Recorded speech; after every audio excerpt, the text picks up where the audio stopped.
Começa mais uma edição do JR 15 Minutos, o podcast da Record que aprofunda as notícias que mais mexem com a nossa vida. Na viagem de 8 dias para a Disney, comprada em 2020, a Lilian iria com 6 pessoas.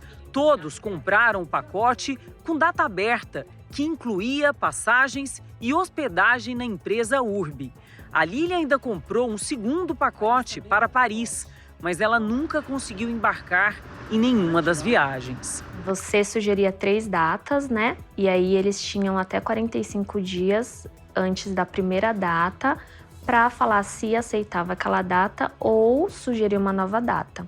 Se eles não sugerissem uma nova data, a gente podia pedir o reembolso. Um problema que tem afetado centenas de consumidores. A saga daqueles que compraram pacotes de viagens pelo site Urbi, antigo hotel urbano, e acabaram prejudicados pela empresa. Os clientes não embarcaram e não receberam dinheiro de volta. A operadora de viagens enfrentou uma grande crise no ano passado. Atualmente, eles respondem a mais de 100 mil ações na justiça. Os clientes vão conseguir o dinheiro de volta? Uma empresa com tantas reclamações e processos pode seguir operando normalmente? E como comprar pacotes de viagens com segurança? Agora vamos explorar os detalhes desse problema e possíveis saídas para os consumidores, com o Gesualdo Eduardo de Almeida Júnior, presidente da Comissão de Direitos do Consumidor da Ordem dos Advogados do Brasil, Seção São Paulo. Seja bem-vindo, doutor Gesualdo. Muito obrigado, eu que agradeço, é um prazer estar aqui com vocês e estou à disposição. Nós que agradecemos. Quem nos acompanha nessa entrevista é Cleisla Garcia, repórter do Jornal da Record. Cleisla, muitos brasileiros não apenas ficaram sem a tão esperada viagem dos sonhos, como também não conseguiram recuperar o dinheiro investido, foi isso? Olá, Fara. Olá também para o doutor Gesualdo. É isso, Fara. Os calotes da Urbi, o antigo hotel urbano, têm causado frustração para milhares de brasileiros.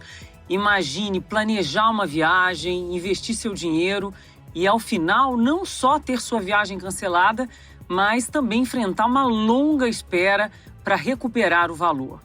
E o que é ainda mais preocupante, Fara, mesmo com as ordens judiciais para o ressarcimento, as pessoas não estão recebendo. Doutor Gesualdo, a Urbi tem desafiado a justiça? Eu não diria que ela tem desafiado a justiça. Existem milhares de ações contra a Urbi. Eu fiz um levantamento superficial, até porque no meu escritório nós temos algumas ações também contra a Urbi. Minhas pessoais, eu também fui vítima da Urbi. E a gente levantou algumas ações aqui, passam de dezenas de milhares essas ações. O valor é absolutamente significativo, beira a questão de bilhão de reais. E alguns processos, por sorte, os credores têm encontrado o patrimônio da Urbi para receber e outros não. Eu diria que hoje, receber essas ações judiciais da Urbi virou uma grande loteria. Para que aquele que nos ouça entenda, ganhar a ação da Urbi não é difícil. Todas as ações, praticamente, em que os contratos foram desfeitos, que os pacotes não foram entregues e que houve a comprovação do pagamento, a Justiça determina os reembolsos e, eventualmente, até dano moral. O desafio está em encontrar os bens da Urbi passíveis de penhora depois. No nosso sistema jurídico, o devedor só paga se ele tiver patrimônio para a Justiça tomar. É a famosa penhora ou bloqueio de valores. Em várias ações aqui que eu tenho visto, infelizmente, a Urbi não tem dinheiro em conta nem aplicações para bloqueio. Isso ainda não é o fim do processo, né?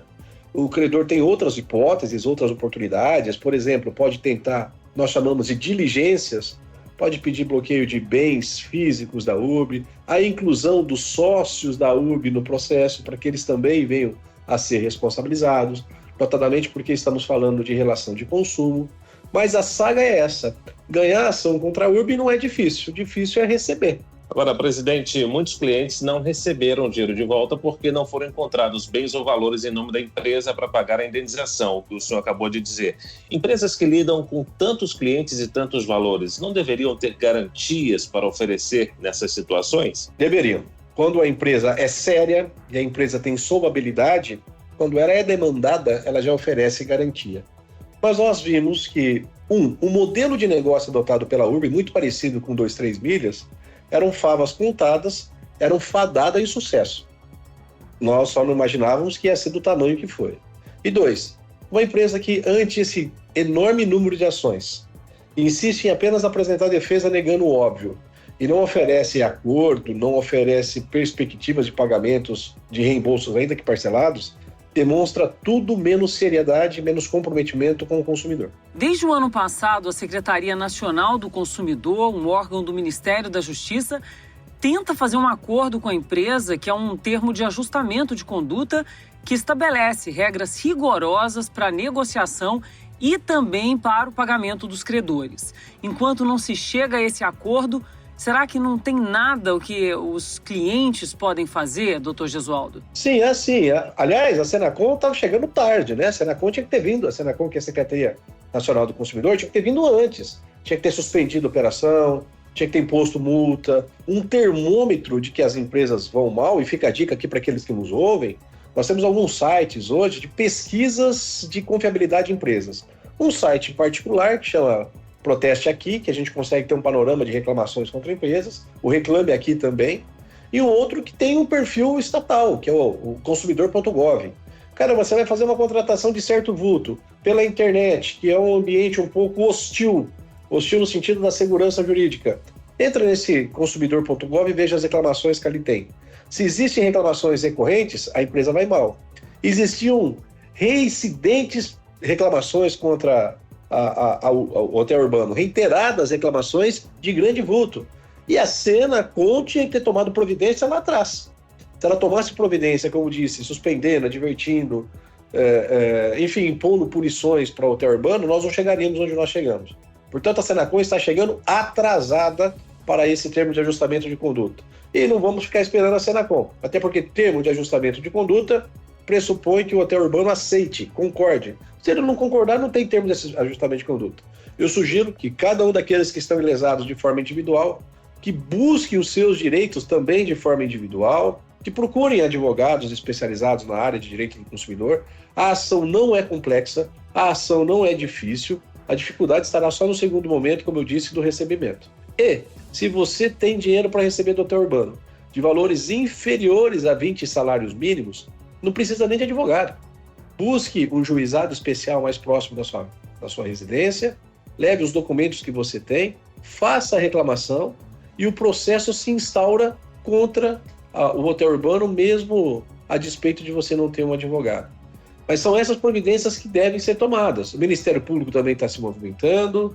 Entretanto, se a empresa está num grau de insolvabilidade tão grande, e vamos pensar, do ponto de vista óbvio, se já era ruim a situação econômica da empresa, imagine agora, quem tem coragem de fazer a contratação de um pacote com hotel urbano?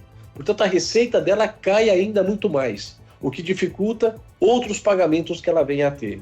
O cenário é desolador, porém, os consumidores não podem deixar isso de lado. Precisam lutar pelos seus direitos e muitos deles têm tido êxito. Eu diria para vocês aqui, de um universo de escritório, uns 50% das ações que nós entramos com o hotel urbano, encontramos valores para bloqueio. Os outros 50% tivemos que tomar outro caminho porque os valores do hotel urbano não foram bloqueados. Existem outras alternativas de recebimento. Doutor Gesualdo, como o Urbi entrou em crise com fornecedores, clientes e de reputação, como é que chegou a esse ponto? Esse mundo de mercado digital, essas startups, muitas delas têm um modelo de negocial deficitário e um modelo que visa apenas angariar cliente, formar carteira para posteriormente depois ser inclusive vendido. Eles mais se preocupam com a valorização da empresa do que propriamente na sua mobilidade. E isso não é só um hotel urbano, não. Quando a gente pensa que um Uber, caramba, que trabalha em cima do faturamento dos outros, ele é deficitário, que o Nubank até bem pouco tempo atrás foi deficitário, é o tipo de negócio, o modelo de negócio, cujo primeiro endividamento, negocialmente falando, até não é tão preocupante se a empresa tiver essa valorização de mercado como essas que eu citei vem tendo. Entretanto, que o modelo de mercado adotado pelo Mercado Livre e pelo hotel urbano, que é o mesmo do 123 milhas, é o seguinte: primeiro, você compra o pacote e depois eles vão no mercado comprar. Ora, nesse intervalo, subiu o diesel aeronáutico, o combustível aeronáutico, houve a crise da pandemia, os valores com as passagens, com os hotéis, triplicaram. E aí, por exemplo, você pagou R$1.000 num pacote e agora eles vão ter que entregar esse mesmo pacote por R$3.000. A conta não fecha, né? É o modelo de negócio que era fadado em sucesso. E, sobretudo, agravado pela época da pandemia, né? A pandemia foi realmente um fator degringolante para todos esses problemas financeiros que essas agências estão passando. A falência seria mais prejudicial para os consumidores lesados, doutor? Por que se permite que a empresa continue operando? Então, a empresa poderia ter tido as suas atividades suspensas, impostas punições, há termos de ajustamento de conduta lá atrás, deveriam ter sido feitas. Olha, para quem reclamar, vocês vão pagar aí em 20 vezes, alguma coisa assim. Mas vamos pensar num cenário pior, mais catastrófico, que seria a decretação da falência da empresa. Aí complicou mesmo. Uma vez decretada a falência da empresa, levantam-se quais são os ativos que a empresa tem, e hoje parece que não são significativos, e os passivos da empresa. Vende-se o ativo para pagar o passivo. Entretanto, esse pagamento de passivo tem uma ordem. E a ordem é, primeiro pagam os trabalhadores até 100 salários mínimos. Depois se pagam eventuais credores com garantia real, que são os bancos que catapultam o negócio. Depois se pagam os impostos. E depois é que se pagam os consumidores. Na experiência que a gente tem visto, não chega a cobrir nas falências o pagamento dos impostos, o pagamento dos tributos. Portanto, se houver decretação da falência, aí sim é certo que os consumidores não vão receber. Essa situação afeta as pessoas que compraram pela URB, mas também todos os consumidores na hora de adquirir um pacote de viagem. Como saber se a empresa escolhida é confiável e tem condições de cumprir o que foi contratado? É inesperado até isso, né? Eu, por exemplo, usei muito o Hotel Urbano, fiz viagens a preço baixíssimo pelo Hotel Urbano, pelo 123 Milhas, continuo operando com outras agências aqui, mas o importante para o consumidor, e não apenas para pacote de turismo, para qualquer compra hoje que você faça por meio digital, procure no Reclame Aqui, no Proteste Aqui e procure no consumidor.gov. O histórico das empresas dizem muito. E eu sei que isso é contraproducente para o mercado, mas se a empresa ela tem um período de existência muito curto, talvez ela não demonstre um estofo negocial suficiente para entregar os produtos e os serviços a que ela se dispõe. Então a minha sugestão é, procure no mercado as empresas que já estão mais consolidadas. Ah, mas o Hotel Urbano estava consolidado. Sim, estava consolidado. Entretanto, já havia um sinal do seu default quando nós olhávamos as reclamações no consumidor.gov, no Proteste Aqui, no Reclame Aqui. Consulte esses sites, procure até em sites de pesquisa, como o Google mesmo. Coloque lá o nome da empresa com a qual você está contratando. Veja, hoje, num outro site chama Jus Brasil. Esse site Jus Brasil mostra as ações que existem contra essas empresas. Se existem ações contra a empresa porque não entregou o pacote, porque atrasou o pacote, porque não pagou a indenização, sai fora. Sai fora, que a chance de você ser mais uma vítima disso é muito grande. A compra de pacotes é mais arriscada, já que envolve diferentes fornecedores, como empresas aéreas, hotéis e locadoras de veículos, além de agências de passeios, doutor? O problema está na empresa, o problema está no modelo de negócio adotado. Muitas empresas vendiam pacotes a preços que não eram praticáveis. Eram praticamente dumping, vendendo abaixo do custo. E, evidentemente, que isso gera lá na frente um saldo devedor na contabilidade da empresa gigantesco, né? Então, o modelo de negócio de pacote é muito bem-vindo. Todo mundo ganha, o hotel ganha, a agência de aviação ganha, porque são aqueles lugares que geralmente não seriam vendidos regularmente. A gente chama, né, lá no galinheiro do avião, é lá no fundo do avião. E isso movimenta todo o mercado, de aviação, de hotelaria, de turismo como um todo. Não é demonizando as agências de turismo online ou virtual, longe disso. É só tomar cuidado com a seriedade e a estabilidade financeira da empresa com a qual você contrata. Doutor, em uma nota encaminhada ao Jornal da Record, a URB informou que vai reembolsar os passageiros e que trabalha para normalizar as operações. Agora, em casos assim, além do reembolso, há alguma compensação ou benefício oferecido aos passageiros prejudicados? Esse discurso que vai reembolsar os passageiros e os consumidores, isso é nota padrão, né? Isso é clichê, né? É clichêzão mesmo.